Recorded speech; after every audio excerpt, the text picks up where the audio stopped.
Hi, this is David Yaz of the Boston Podcast Network with a little look behind the scenes of podcast production. I want to show you a new device that is an offshoot of this app called Descript, which is a word transcription app. What they've come up with is this overdub feature. And the way it works is if you read a script that runs about 10 minutes that they have provided to you, I'll show it to you here. And it's what I did was I sat and talked into a microphone and said 100 years ago there were 1.5 billion people on Earth. Now over 6 billion people crowd our fragile planet, blah blah blah, et cetera, et cetera, et cetera. What the Descript machine does then is use all of your sounds and the words that you've pronounced over the course of that 10 minutes and create a virtual version of you actually speaking. So I'll show you how it works. So here's the Descript app. And what you do is where it says select a speaker here, I'm going to select David, which is my virtual self that has already been plugged into the machine here. And I'm just going to cut and paste some of the lyrics to the song by Billy Joel, You May Be Right. And so what it's doing now is generating the overdub. You can see in the lower right-hand corner, it's counting down a few more seconds. It's pretty quick. It's not perfect, I've noticed. And you'll see some evidence of that right away because for some reason it didn't transcribe this first line, Friday night I crashed your party, but listen to the rest of it. Saturday I said I'm sorry. Sunday came and trashed me out again. I was only having fun, wasn't hurting anyone, and we all enjoyed the weekend for a change. I've been stranded in the combat zone. I walked through Bedford Stewie alone, and I rode my motorcycle in the rain, and you told me not. So it called it Bedford Stewie. First of all, you can hear now that that's not me talking. That's virtual me, which is kind of scary. So it called it Bedford Stewie. It's pronounced Bedford Sty. And so let's see if the spelling helps. Because sty is actually a word, I do believe, as in pigsty. Seems to be taking a lot of time getting that right. Okay, let's through Bedford Sty alone. And I rode my motorcycle in the rain. And you told me not to drive, but I made it home alive. So you said that only proves that I'm insane. So there you go. It's a fun thing to play around with. I'm not completely sure how to use it for podcasting other than it's a quick way to put in a voiceover of yourself rather than actually doing it yourself. Well, if you need to sound like you're producing a podcast for somebody else and you have them do the Hold script, on, then you've got it. It's not crystal clear. It's also scary because if you got someone else to read that 10-minute script, then you could make them say anything you wanted to. But again, the future's here. Let's enjoy it. Thanks all. Later. Oh, by the way, pod617.com. In pod, we trust. Of course, I have to get my tag. I'm sorry, Anthony, you were saying? I was just going to say, if you need to sound like a 50s sci-fi robot of yourself, it's perfect. I mean, yeah, I read the 10-minute version of the script. There's a longer version of the script that if you read it, the machine gets to know you even better. But Catherine, I saw you shaking your head in dismay when you saw that. What were you thinking? Well, to me, it's really good. And I can think of a couple of practical situations where I would use that when a word gets chopped, or now with the distance recording, if there was a little bit of a wave or some sort of glitch when somebody's speaking and just to make that one word to fill it back in. But I also, the uncanny valley is, I'm feeling a little triggered by that I like knowing that it's a computer. And if it was even better, that might be a little bit more scary feeling for me. Yeah. And you bring up a good point. When we're editing podcasts, a lot of times there'll be either a glitch and maybe over the internet or just someone turned away from the mic or something. And what I usually do in the Descript app is I look for someplace else in the podcast where they've said what I want them to say. It's like, I hope they said the word grilled cheese again, because I need them to say that. But you could, this app could help with that. So I wondered how you did that. Now I know. Yes. Yeah. This is actually something that, believe it or not, Roger Ebert's his company was helping to work on after he had his cancer and his jaw surgery. Is that right? Wow. Yes. Oh, is that because it could have been a help for him to speak when? Well, yeah. I mean, he could have written an essay and then had it speak. There actually were demos of his voice, doing some voiceovers. Yeah, I've seen this technology used before in a TED Talk, and they had someone from the audience come up and just read like a couple paragraphs and then reproduce their voice saying something different. But I didn't know it was out here on the market already. So anyway, the app is Descript if you ever want to play around with it. There's a free version of it. So before we get, you know what? Let's get to Catherine now, because I don't want to keep you waited any further. So my friend Catherine, we met at actually, I guess we didn't meet at Podcast Movement technically, did we? No, but where our networks met at Podcast Movement.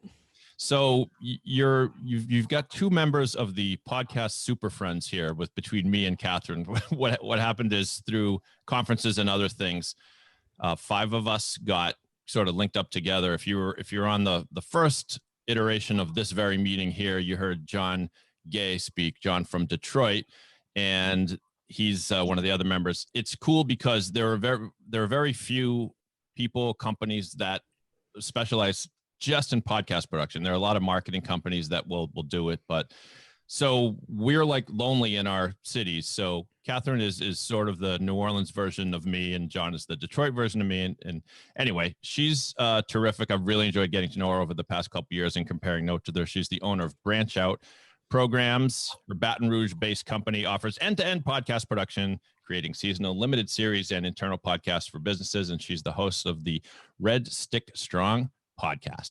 So she's going to tell us today just a lot of stuff about building great content, help with an eye towards building audience. And so as she speaks and she does her show, you may ask questions. If you feel comfortable, just go ahead. I'm not going to put anybody on mute unless dogs start barking. So go ahead and shout out your questions. And if you'd prefer to just put it in the chat, you may do that as well. And I will be happy to relay the question to Catherine. Okay. All right. Do you want do you need more fanfare for that, for an introduction, Catherine? No? That was great fanfare. I love that fanfare. Thank you so much. And actually, I have some slides for everybody. I'm really so thrilled to be here and meeting everybody so far. And I just want to start off with a huge thank you to David and Pod 617 for this opportunity to be able to talk about one of my favorite things, and that is podcast content.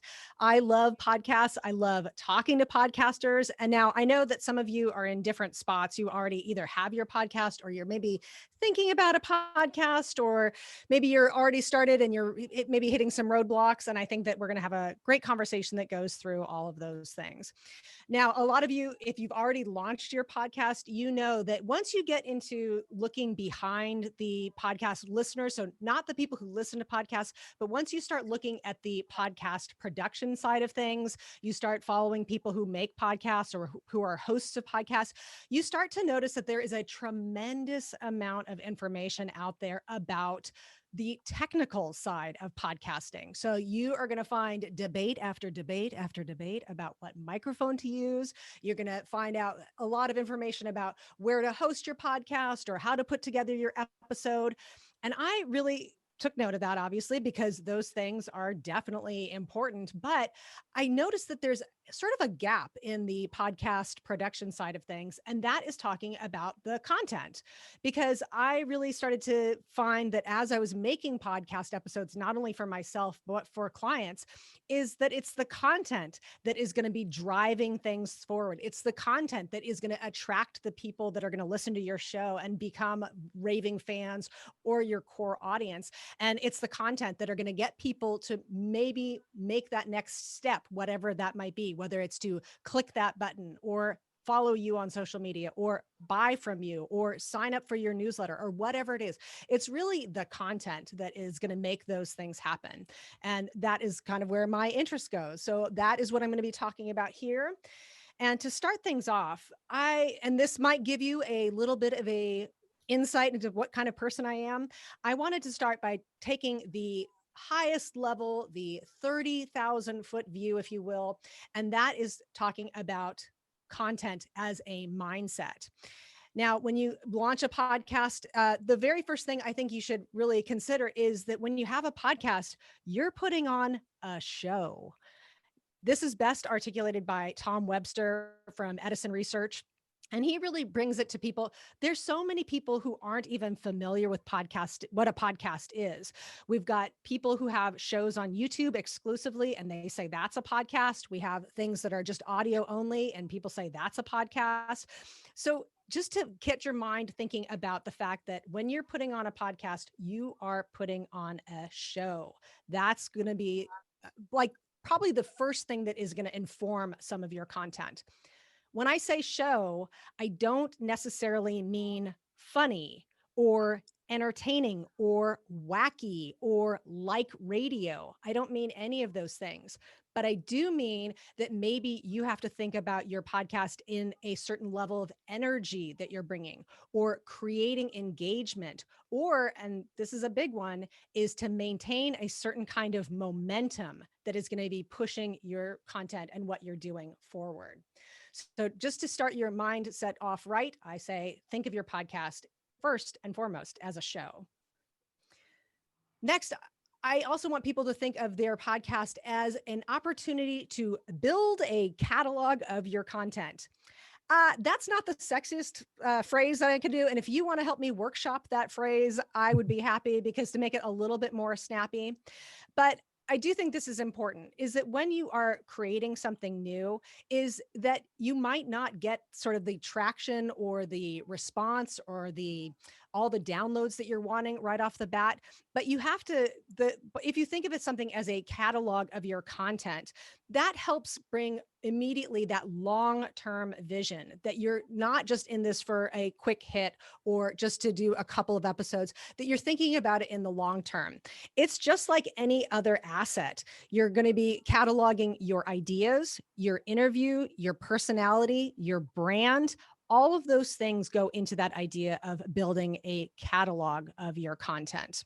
I usually call it a library, which is even less sexy. So okay, well, actually, I think libraries even, maybe I'm going to steal that from you. Sure. No, library is very sexy. That was my first job ever working in a library. It's very sexy. All right. So then building a library of your content. We'll just everybody scratch that out on the slide there and put in library.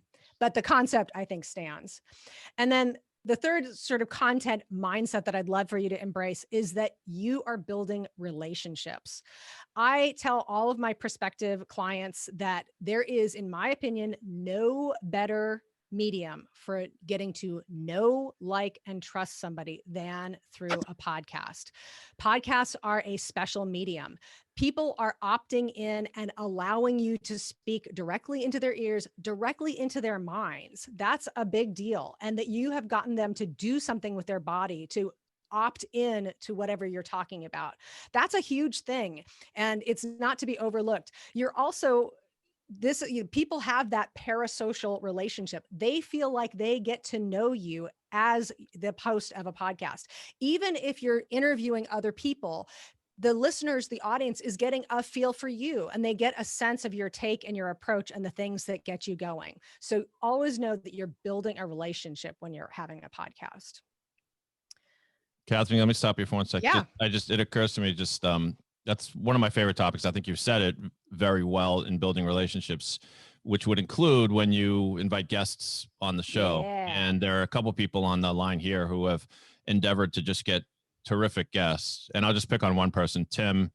Tim Kilroy is the host of the Kilroy Report. Tim is what do you call yourself these days, Tim?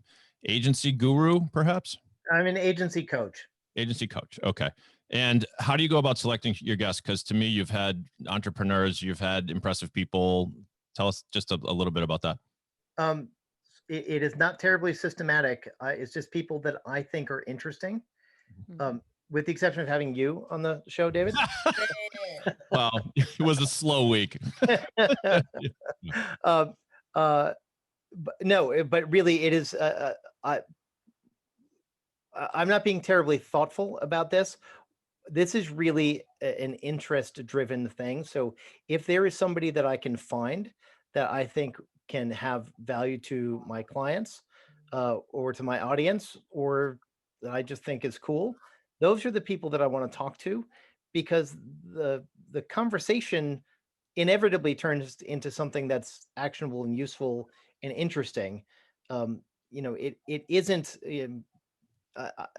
I don't look at this as sort of purely just a business development opportunity. This really is about adding to the, you know, the tone and timbre of the conversation in my little slice of the world. Yeah, I think that's well said. But I just, every one of your guests seems very pleased to be there, and it seems like it's a nice way for you to continue to, you know, foster those relationships. Anyway. Yeah, absolutely. I think it's super fun, actually. And I would say that people do get a sense of you more by who you pick to put on the show. So they are getting that feedback of like, oh, this is somebody who is interesting to Tim, you know, that is something that's being communicated to people. So people are getting that feel for you through whoever you have on the show. Yeah, and I'm a big believer in the idea that the best way to seem interesting is to actually be interesting. No, actually, to be that down interested. for myself. Right, Yeah, so interested. if you were, yeah. if you were interested, people think you were interesting. That's interesting, Tim. Please, Catherine, back to you. Thank you. So that's just to set you up with some of the mindset things. In the practical sense of your mindset, I will share with you, absolutely, I will save you a couple of years here. The very, very best advice I ever got for podcasting was to create a podcast idea bank. And now this idea came from Daniel J. Lewis, who is one of the OGs of podcasting. And he had a show called The Audacity to Podcast that was about how to make your own podcast with Audacity, which is a freeware software. And then he suggested that we have an idea bank. This is your place where you keep all of those good ideas that come up for you about the books or that you want to talk about, or the authors or the people or the concepts or the teaching elements or anything that you think will fit in your podcast. You keep those all together in one place, your idea bank. For somebody who's considering to launch a podcast, I think this is absolutely a critical step. The advice that I got that I think everybody should follow is that you should be able to generate a list of 25 different episode ideas before you launch your podcast. If you can't come up with 25 ideas, you might want to start thinking about maybe rejiggering your idea for the show. You might want to do a little bit more research. And on the other hand, if you're able to come up with 25 or more episodes, 25 or more ideas, in a practical sense, if you were to have a weekly podcast, there you have 6 months of episodes right there. If you can come up with 25 ideas and you can turn them into episodes, that's 6 months of podcasts right there. So it's a very good process to take on. It's very refining. I think that also when I've suggested this to people, once they do it, it kind of gives, sort of back to Tim's example here, it gives you a little bit more insight on what are you trying to do here with your show. So that is something I recommend that everybody does. Even if you have already launched your show, this is a good practice just to kind of keep things moving, keep making sure that you're going out for new ideas and you're never in that danger zone of pod fading. A lot of people like the idea of having a mission statement to their podcast. Again, this is more of like a shaping idea so that you can always decide if some interview or episode or content fits with your show or doesn't fit with your show. Some of you probably already know this, or this has happened. Once you launch a show, you start getting inquiries from people who are either pitching you for things or they want to be on your show. And as a host, you have to start making those decisions like, does this fit with my show or not? Once you have the platform, that thing that you're building, the podcast, people want to be a part of it. And so, you know, of course, you're asking people to be on the show, but you'll always have people pitching you. And that a good way to know if they're going to be a good fit for you or not is to have that mission statement. I'm sure all of you will indulge me this one little piece of jargony term, and that is narrowcasting. Podcasts are incredibly niche, right? So you can make a show that goes to a very specific person, a very specific client avatar, and that is totally okay with podcasting. Podcasts are made to be niche. In fact, some of the most successful podcasts know their niche so well so that all of your content is directed right towards that person, that listener that you want to hit. So it's totally okay to have a very narrow focus because you're going to be able to catch those engaged listeners. It's important always to this might seem obvious, but I don't think a lot of people actually do it. Some people need to ask themselves, what is the goal of this podcast? I have a couple of clients, and I was just thinking about this because they are attorneys. And just to give you an example, one of the reasons that they wanted to launch a podcast is because they saw that as a way of communicating to potential clients and to other fellow attorneys that their office was tech savvy. Now, that was not on my radar at all. I would have never guessed that that's a reason that somebody wants to launch a podcast. But once they told me about it, it made sense. Is your goal to promote your business? Is your goal to get people to follow you on social media? Is your goal to demonstrate that you have expertise in a particular area? All of those things could be a goal that you have for your podcast. So just to take a few minutes to think about, what is my goal? What is really truly my goal here? Now, you'll notice I didn't say make a gajillion and gajillion of dollars. And I think that part of that is because it's important to talk about some of the challenges that come with podcasting. Now, let me say, if you're making millions and millions of dollars from your podcast, I say, God bless you. But a lot of people come into podcasting with a specific matrix in mind, or metrics in mind. They are thinking, they're very, very focused on how many downloads am I going to get? And I'm here to tell you, I'm here to manage your expectations. How does that, David? I'm here to manage your expectations about what downloads are. One of sort of the secrets, or the not so secret things about podcasting, is that the average podcast, so in the 1.5 million podcasts that are out there in Apple Podcasts, of those podcasts, the average number of downloads that a podcast gets is 125 to 150 total. So per episode, some podcasts, the average podcast is getting 125 to 150 downloads. Now, for people who have this fantasy of like having millions of downloads and they're focused on that, they're going to be really disappointed with their podcast, because they're always going to feel like, oh, it's just not performing in the way that I want it to. Rob Walsh from Libsyn, if you've ever heard of Libsyn, he always likes to present the stat that of all the podcasts, only like 1% of podcasts ever get the download numbers that advertisers want to see before they will buy advertising with you. So I always just tell people, if you're thinking of advertising as being one of your revenue streams from your podcast, basically you can forget it. Most podcasts are never going to reach that number of downloads to get the advertising investment. But that's totally okay, because there are so many other opportunities for bringing in revenue, including sponsorships, back to that idea of narrowcasting. So if you're able to show that your podcast is going to a very specific group of people, that becomes suddenly very attractive for sponsorship for businesses who are also trying to reach that niche. The other thing too is you don't necessarily have to have a lot of downloads to make an impact. I have some examples. Oh, sorry. There's a very pink screen that's about to come up. Is everybody spiritually and emotionally prepared for that? Actually, yeah, I think they are, Catherine. But does anybody have any questions on number of downloads? Because that does come up a lot. And you've probably heard me say something similar to what Catherine said. But any questions on that? It's so comforting. I'm like perfectly average. That makes me actually feel really great. I'm like, good. And I'm able to sell sponsorships. So that's I'm very niche. So that's actually helpful. Yeah. Joyce has had some success selling sponsorships in the cannabis area for obvious reasons, and it took a lot of patience and time, but she's done really well with that.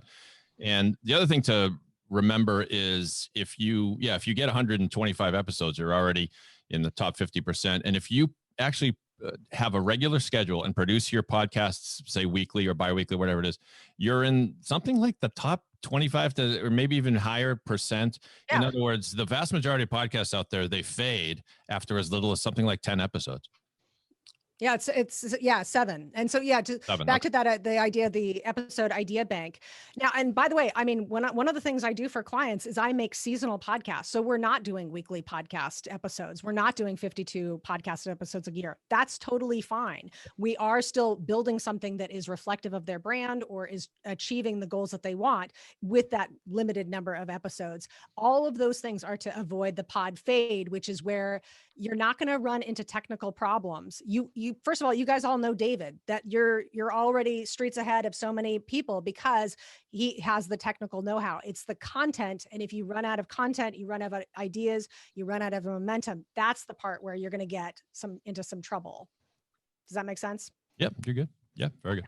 Okay, so now everybody is spiritually and emotionally ready for a very pink screen to come on. Here we go. Bring it on. Okay, so I wanted to give you some very specific examples of shows that have modest download numbers that have had success in the business realm. Okay, so here's the pink screen. This is my friend. My eyes. Hey, you were warned. This is my friend Katie Heyer. She's not a client of mine, but she is. She's doing her show now. Katie has a great personal story, and I'm just so you know, she's going to come back later in the presentation here. She has been doing things with financial coaching, like personal finance and coaching for individuals. And she launched her show. She has very modest but respectable numbers for her downloads. She, within the first 3 episodes of her launching, she booked a long-term client. The reason is that she was in this person's sphere, right? So she had been doing things on social media. She'd been putting posts on LinkedIn. She had been writing blog posts, but boom, as soon as this person was able to hear her voice and listen to her storytelling in the podcast, he suddenly knew, liked, and trusted her in a way that he hadn't before. And he was able to take that final leap over step and sign on the dotted line and become a client because of the podcast. These are not download numbers to write home about, but she was able to land that client within the first 3 episodes of launch. So Catherine, you mean her day job, she got a client out of this.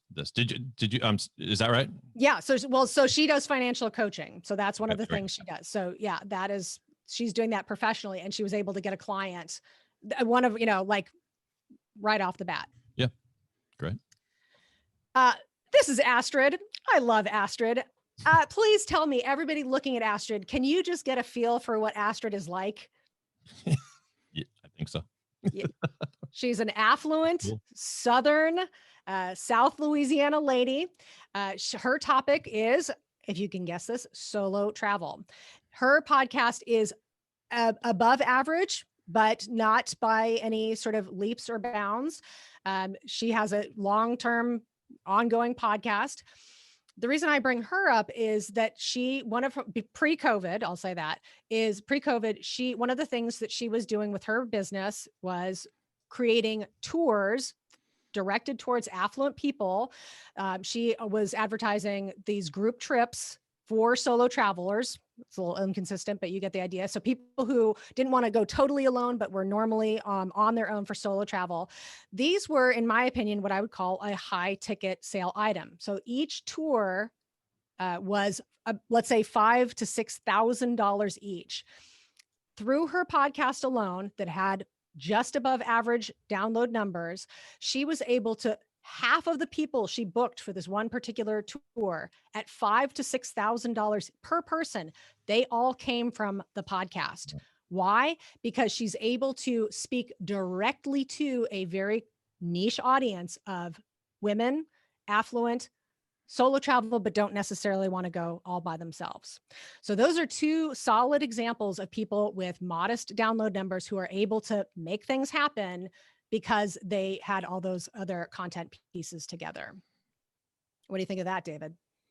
That's I was wowing, maybe not audibly, but it's a great example. And you and I talked about this when we last spoke, but I get people telling me all the time that they get clients out of podcasts because it's like, I'll give an example. There was a mediator who said, hey, thanks for having me on the show. I got a client out of it. And I said, wow. And it wasn't like the client, just came across it out of the blue. The client had heard about this mediator, wanted to do their due diligence. And so what client hiring a professional isn't going to at least Google the person that they're about to hire for, presumably a pretty hefty fee. So what came up on Google, this guy's conversation with me on my podcast, person liked what they heard. They thought they liked what this guy was all about, and he got hired. So, and just like Astrid, I'm sure you kind of get to, like you said before, Catherine, you get to know a person as well as you can without meeting them by listening on a podcast, because it is that intimacy, right. And it is that personality coming through. So I think that's great. No better, no like and trust than through a podcast. Can I add something to that, Catherine? Of course. So I just want to point out, just to underline your point, basically, I teach voiceover for people who do voiceover ads. And the element that you're talking about, the talking in the person's ear and making a personal connection, is so strong that it actually has changed the world of advertising. So my voiceover clients now, as opposed to years ago, I teach completely different, because advertisers have changed the way they advertise. Podcasting started a trend of having people do testimonial style advertising instead of actually selling. And that led to, DJs talking instead of having ads, and to mimic the podcasters having ads, and now even ads on TV and radio. If you pay attention, they're always acting like it's the person that's used the product, or is the client, and it's testimonial based. And every single description for how to perform an ad for somebody who's advertising, for somebody who's auditioning right now, it says conversational, likable, direct. Right. And that's how impactful having podcasters speaking in our ear it's changed the entire world of voiceover advertising. That's very helpful. And it also reminds me that I need to take a minute to tell everyone a little bit about Squarespace. No, I wouldn't. Just kidding. Go ahead, Catherine. All right. So based on those examples, now I want to switch a little bit to talk about what to talk about, the content. This first rule I learned from Dan Miller, who is an acolyte of Dave Ramsey. Dan Miller wrote the book 48 Days to the Work You Love. He's got a podcast, of course. And his rule is that if he hears from somebody the same question 3 times, he creates a product to go along with that question. Right. So I'm going to say that again. So he talks about career. Let me set that up a little bit better. He talks about career. So he's talking to people, get to the work you love. If you're in your day job, how to transition to being an entrepreneur, all those kinds of things. All things career is what he talks about. So people have a lot of similar questions. And his rule for himself, for his business, is that every time he hears the same question 3 times, he creates a product to go along with the answer to that question. So not only is it just to kind of streamline things, so he's not answering the same question over and over again, but it becomes a revenue stream for his business. Now, you might not be looking to create products for people. You might like that idea a lot, but here's how it goes for podcasting. When we cut to the topic of what to talk about in your content, is there a question that somebody asks you all the time, or that you most commonly get? It's totally great to have podcast episodes that kind of answer that FAQ, the frequently asked question.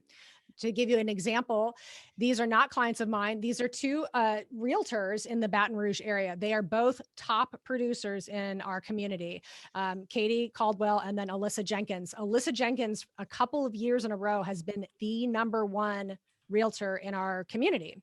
Okay, so these are like moving and shaking ladies, and they have a very successful podcast where they now have podcast episodes that are those FAQs. So both, you can imagine, both of these ladies are, very successful in their businesses, and they get a lot of times calls from people who are like, "Hey, I was wondering if I could take you out to coffee and pick your brain," which is totally fine to do.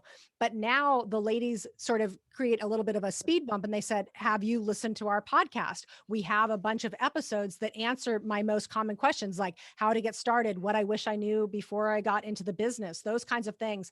So yes, they are still willing to help people out, but they have all these episodes that answer those questions sort of in advance, and it gives people a little bit more commitment to, like, if they actually listen to the podcast episodes, they might get their questions answered, or it kind of gives them a little bit more of a one little hoop to jump through before these ladies are going to give up their valuable time to spend with people who are trying to enter the business.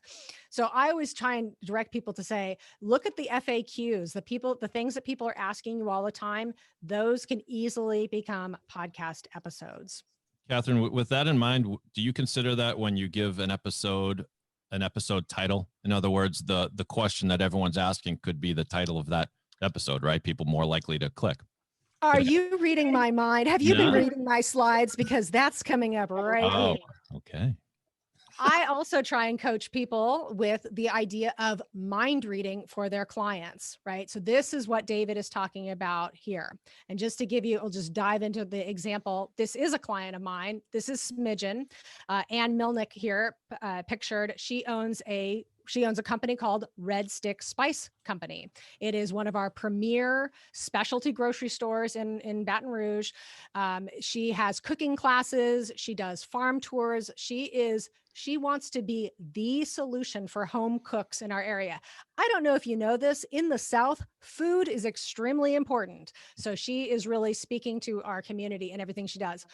So one of the things that we've done with her show is we do mind reading. So she gets questioned a lot, which I was surprised by. People ask her, how do I use spices? Okay. So she's a spice shop. So they say, how do we use spices? Look what we have here, an episode titled How to Use Spices. So she can answer the question that comes up directly for people. So we know she gets a lot of questions about chicken, right? Apparently in the cooking world and the home cooking world, everybody's sick of doing chicken. They're sick of having chicken. They're sick of serving chicken to their family. So chicken is a pain point. So guess what? We have a lot of episodes that are about poultry and chicken and how to make it exciting and how to make that a better dinner. And then the Instant Pot here, this is another example of kind of mind reading. I mentioned she teaches cooking classes.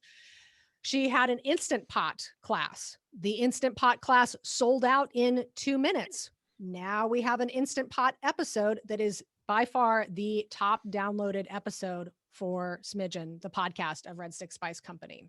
So that's all to say that you're giving the people what they want through the questions that they're asking you. And yes, to answer your question, David, I think that that's a great strategy, is to actually title the episodes the questions that people have or the answers. So like the great answer of the how to use spices, that's a question people have. There's the episode for you. If you're interested in the Instant Pot, it says it right there in the title. I know we were joking about the law and business podcast, but I actually think that you are telling people what they're going to be getting. So when they're looking for law and business, they know to go to your show. That's kind of the idea, is that I give them what they are. And actually, even with every episode, I try to, especially the intellectual property episodes, I try to get the title to be correct on some kind of SEO basis to make sure that when somebody needs that information, they can get there. They can get there. I personally I like clever titles, but you know what? They don't work as well as the direct ones that kind of give people a feeling for what the episode is actually going to contain. We're going to come back to Katie Heyer in a second. Another thing that I really recommend that you structure your content around is this concept. This is going to make sense to some of you, and some of you, hopefully it'll kind of translate. There's a concept about giving your audience what they want and then telling them what they need. I gave you the example of Katie Heyer before. So the thing that I didn't tell you before that I'll tell you now is the reason that Katie works in personal finance and doing financial coaching for people is because she and her husband got into, are you ready for this? $154,000 worth of student loan debt. Okay. So they really got themselves into hot water really unknowingly. She tells a really powerful story about how she and her husband were, when they finally kind of reached the end of, how many master's degrees have we bought here? And all these, Sally Mays are starting to come in. They had no clue about how much they had taken out in student loans. And it was really embarrassing. Now they have paid off all of that debt. They worked the Dave Ramsey program, and now she's trying to help people do it. But you know what? One thing is that she knows a lot about that a lot of people don't want to talk about. There's a tremendous amount of shame in her story about coming into that kind of debt and feeling like a fool and feeling like, she wasn't smart to take all this debt, and she thought it was going to be so easy, and it not counting all these little loans that she took out, not really considering what the long-term impact would be. And it was really embarrassing. It was really embarrassing to have, to be pregnant with a baby, digging through the couch, looking for money and deciding, are we going to get food or are we going to do the laundry? She literally had to make that kind of decision. So there's a tremendous amount of sorrow and shame that came from that story. You know what you won't ever find in the episode titles of her show? Shame, because that's what she knows people need to hear about. She knows that people need to be coached on the shame of not being great with money or making huge, catastrophic 6-figure mistakes with money. But she knows what people want. And so she's going to be able to structure her episodes by saying, hey, these are 6 side hustles that can produce income that can help tackle debt. And then when she gets there, she can help people by giving them what they need, which is an understanding big sister who made big mistakes, and she can deliver what they need after giving people what they want. Any questions about that? You like that one? No? Good one. Yes. Yeah, I do. I mean, as you're talking, I'm coming up with ideas about what I can do on a weekly basis, and that sort of speaks to it with what I do. Very good. Yeah. And I think that's really powerful, is that people will come to you for what they want. And then you, because you're the expert or you know something, then you give them what they need. Oops. Now it's not letting me go. Oops. Let's get to the next slide. Yay. And then finally, I think that one of the biggest content sort of drivers can be the view from your vantage point. And we were just talking about this just a second ago, is that I always like to remind people that you know something about the industry that you come from. David and I know something about podcasting just through the sheer grind of making all the podcast episodes that we did. I know far more about podcasting than I did when I started. And I'm able to sort of pull back the curtain and give some insights to people who want to have a show. Now, for each of you in your own respective fields, you know something that the regular person might not know about whatever the thing you're talking about. If you're talking about cannabis, well, there's a tremendous amount of myths about cannabis, right? So could be easy targets for what you're talking about, especially if we're talking about women or the business of cannabis or any of those things. You have special insights about whatever topics you're dealing with that people want to hear about. So they are going to be interested in your views, your takes, your vantage point, and just being able to give them that content is going to be very valuable to your show. It's going to be the thing that sets you apart. One of the things I think is interesting too is, like, a lot of people will maybe get a little discouraged and they'll say, well, there's all kinds of, I don't know, automotive shows, or there's all kinds of legal podcasts, or there's all kinds of comedy podcasts, or what have you. Everybody's doing a voiceover coach podcast, whatever.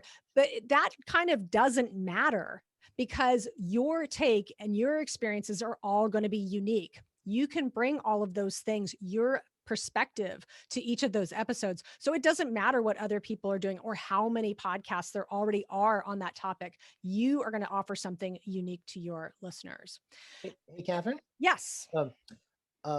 This is Tim. Hey, Tim. How are you? So how important do you think it is to sort of, wrap this up as a lesson, right? Because, is it important to sort of, sort of connect all the dots for your listeners, or do we let them do it themselves? Like, Well, do you do a Jerry Springer's final thought, like what we've learned here today, right? Yeah. Exactly. Well, because I do live my life trying to be Jerry Springer. Well, yeah, I mean, he is It really is. kind of a role model for most of us. So yeah, that's yeah. Well, I would say, I would say that really is like an audience question. What does your audience like?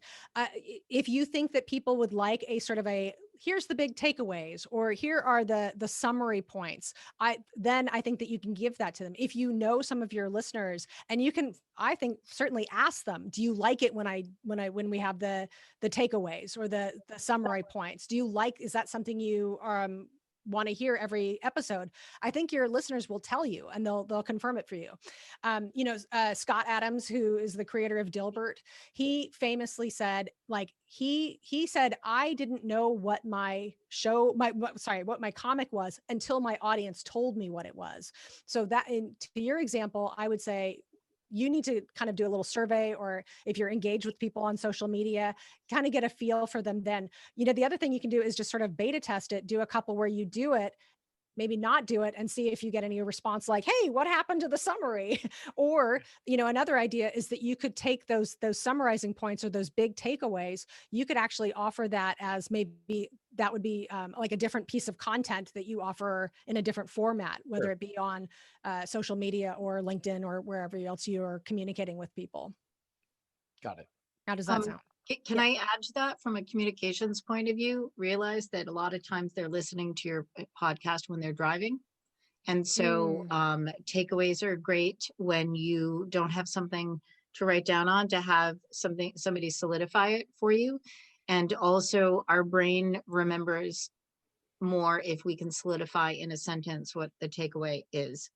Because the takeaways can be like a crystallization of what you were talking about, which can be really powerful and memorable, like you're saying, Deirdre. Yeah, that's great. To just give an example of the view from your vantage point, just an example of a show. So this is Beyond the Law. This is one of my clients. So I didn't realize this, but attorneys don't know a lot about immigration law. So this guy is an immigration attorney. I don't know if you know, immigration has been in the news for the last couple of years. A little bit. So he's able to offer his perspective about a topic that most people know very little about. So they might be very excited or want to know more. They want to be engaged because it is in the news so much. He has a unique perspective that even other attorneys might not be familiar with, because it's such a niche kind of topic. So his show is very valuable to people because he's giving them insight about something that they otherwise wouldn't know about. So those are all my examples of just to get your content brain thinking. I hope that has been very helpful for you. I love to hear feedback. So I'm hoping that this has been useful to you, whether you're thinking about a podcast or you've already launched. If you're already doing really well, I still hope that you're able to get some ideas about some of the things you can cover for your audience in the future. If you would like to connect with me, I'm on LinkedIn. I'm on Instagram and Twitter, and hello, Catherine O. I would love to hear your thoughts right now if you want to share them, or if you have any other questions. It's really been my pleasure to talk to everybody, and let's talk some more podcast content. Thank you. Here's a round of applause. So we do have time for some questions. One that was put into the chat is, it's going to force you to give a quick answer to kind of a huge question, but what are the best ways to promote your podcast? That's the question. Oh, you're not going to, you might not like the answer. The best way to get new podcast listeners is to be a guest on other podcasts. Because let me again, I think I mentioned this here. Do you know how hard it is to get people to listen to a podcast?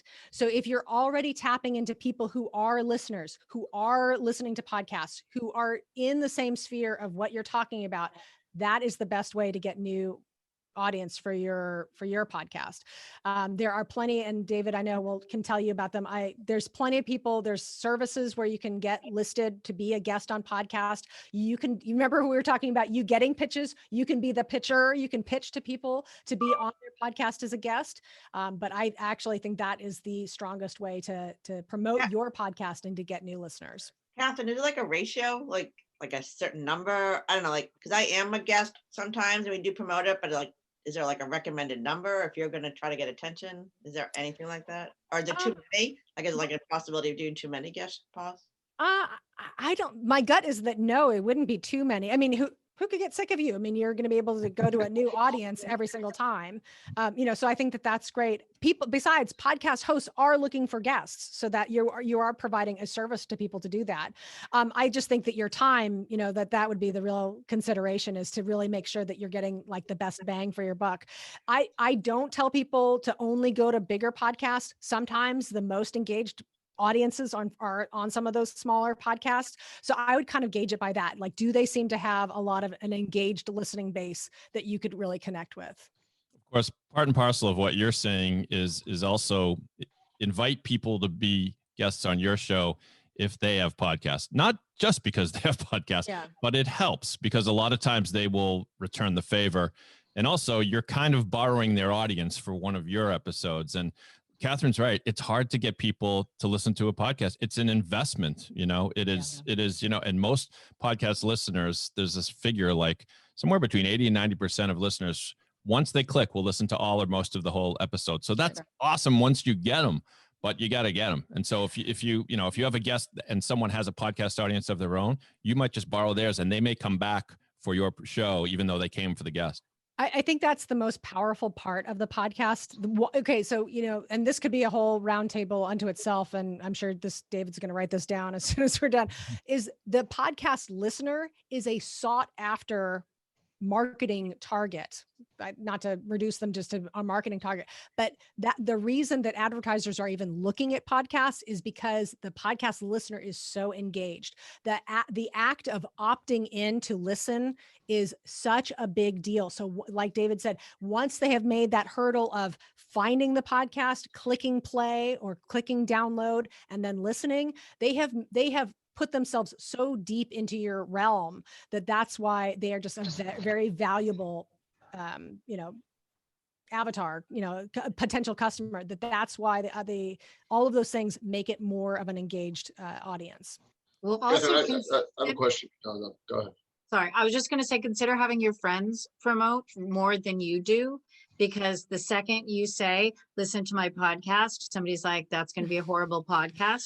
And the second that somebody else says, I've got a podcast you need to listen to, especially if these are people who share podcast ideas. I mean, if you watch your social media, lots of people going, oh, I've run out of, I'm done with this series. Does anybody have any recommendations? Yeah. Right. You've got to get other people to recommend you as if you're just a thing they found and loved. And, that's much better than you saying, listen to my podcast. Your point is very well taken, because I think that in every study, any quantifiable thing that they've ever done for podcasting, word of mouth is still the number one way people have heard.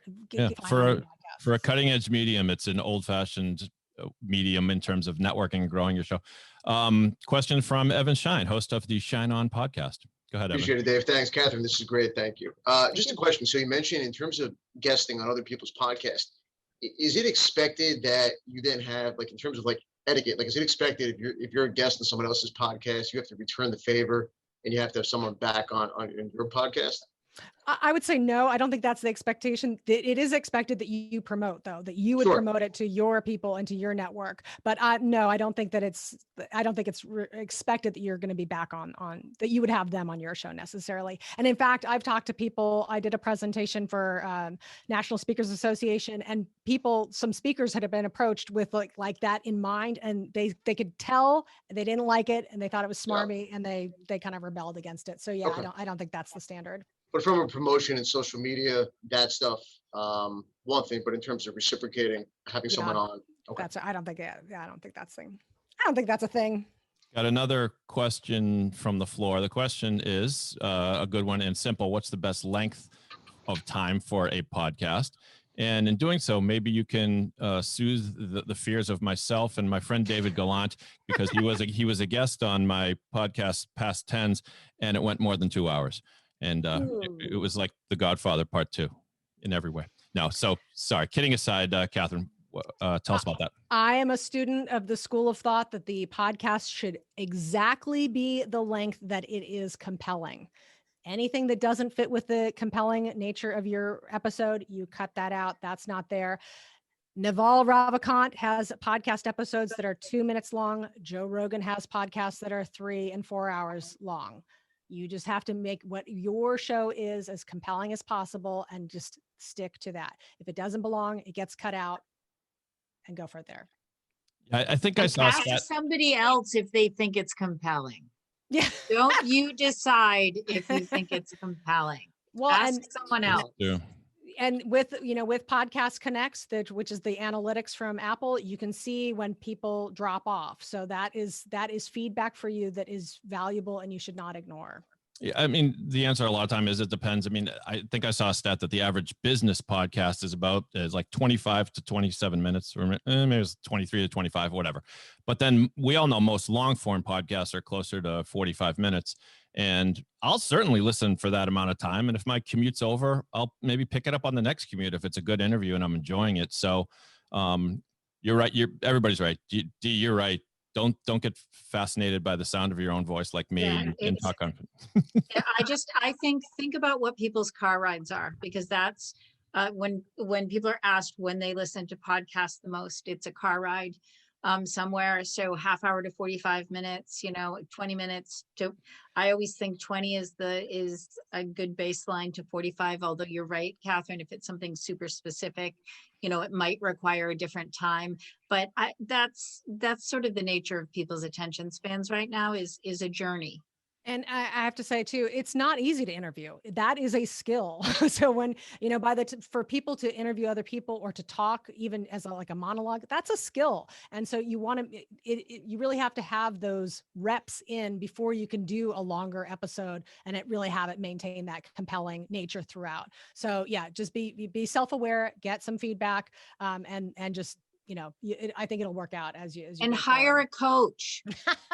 I'm not just saying that because that's what I do, but honest to God, I listen to some it doesn't have to be me, somebody else. I listen to people interviewing and I think they're so smart and they have so much knowledge and they absolutely have no skill whatsoever. And it is a learnable skill. Yes, and absolutely. I can teach you and so can someone else. So, there are people out there that do that in addition. This roundtable has been brought to you by Coach Deirdre. I told myself I wasn't going to say that, but it's important. So hand up. David, why don't you go ahead? We're over time here, but we'll go just a couple more minutes if people. But so compelling. So keep going. Speaking of time, go ahead, David. One thing that David would talk about in the last year and a half in terms of the listenership is that within the pandemic, the podcasters had a captive audience or a wrapped audience. So what does the industry think of maybe false reads one way or the other about listenership during the pandemic? And if there is such a world as post-pandemic, what do you see on the horizon? Will people keep these trends? Because I think there are things people would do with listening now outside of their cars or on commutes that they will not do when things are back to normal. What does the industry think?